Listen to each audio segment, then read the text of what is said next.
अच्छा जी, रेवेन्यू की जो कैटेगरीज़ हैं उसको हम डिस्कस करेंगे इस वीडियो के अंदर। तो दो कैटेगरीज़ होती हैं रेवेन्यूज़ की।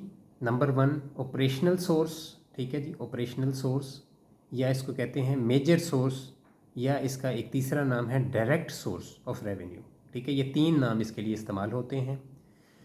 तो इसके अंदर आप ऐसा रेवेन्यू जो है उसको शामिल करते हैं जिसमें मैं इसके लिए एक छोटा सा सेंटेंस आपके साथ शेयर करता हूँ कि revenue earned out of normal business activities.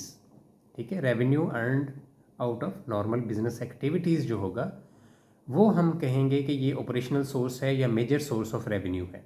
ठीक है जी, या डायरेक्ट सोर्स ऑफ रेवेन्यू है।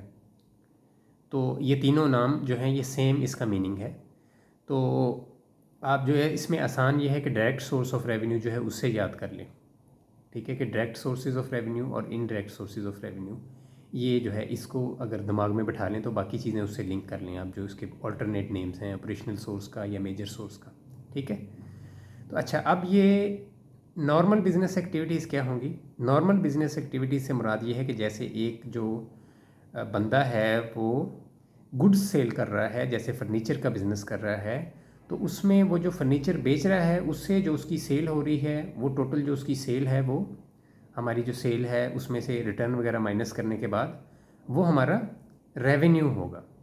ठीक है, वो हमारा रेवेन्यू कहलाएगा, डायरेक्ट सोर्स ऑफ रेवेन्यू।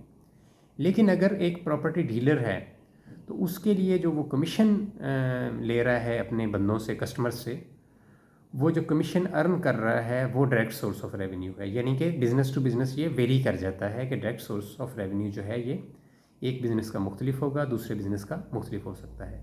तीसरी इसमें मिसाल है कि एक जो वकील है वो जो फ़ीस ले रहा है अपने कस्टमर्स से केस वगैरह को परसू करने की, तो वकील के लिए वो जो फ़ीस ले रहा है वो फ़ीस अर्नड कहलाती है। ठीक है, और वो फ़ीस अर्न जो है उसकी वो क्या होंगी, उसके डायरेक्ट सोर्स ऑफ रेवेन्यू होगा, क्योंकि वकील का जो काम है मेन, उसका जो नॉर्मल बिजनेस एक्टिविटी है वो है ही इस केस के अंदर, वो है ही एज आ वकील वो काम कर रहा है कोर्ट के अंदर।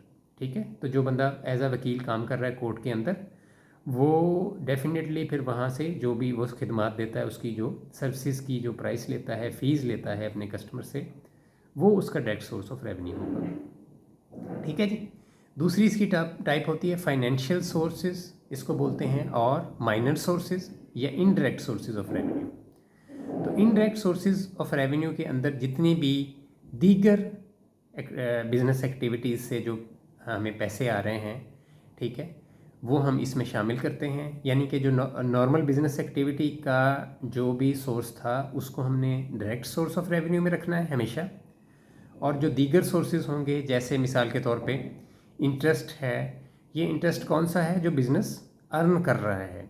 ठीक है, बिज़नेस ने कहीं इन्वेस्ट किया हुआ है किसी बैंक वगैरह में और वहाँ से उसको इंटरेस्ट आ रहा है, ये वो इंटरेस्ट है, इंटरेस्ट रिसीव्ड है।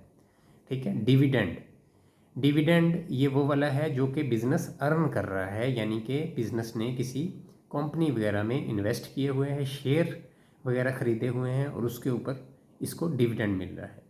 उसके बाद है जनाब profit on sale of fixed assets. ठीक है, तो फिक्स्ड एसेट्स को बेच के जो प्रॉफिट मिलता है, यानी कि जो एसेट था वो 1 करोड़ का ख़रीदा था, अब वो 3 करोड़ का बिक गया, तो 2 करोड़ रुपया जो है ये भी हम इसको इनडायरेक्ट सोर्सेज ऑफ रेवेन्यू के अंदर काउंट करते हैं। ठीक है जी।